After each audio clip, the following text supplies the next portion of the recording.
এই পাগলা খা।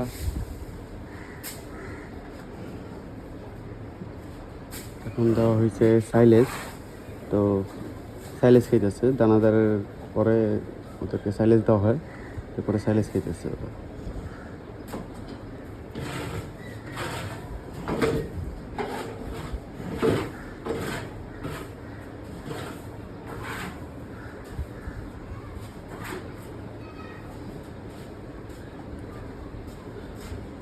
আর বাকিগুলো দেখবেন, বাকিগুলো শেষ। এবার খড় খাওয়ার জন্য বসে রয়েছে, ওদেরও প্রায় শেষ, ওনারও শেষ। তো আরেকজনের জন্য বসে রয়েছে, আরেকজনেরটা খাবে। ওনারটাও প্রায় শেষ। ওনারটাও কি শেষ নাকি দেখি, হ্যাঁ এটাও শেষ। এগুলো সব শেষ, সবাই খায় ফেলছে।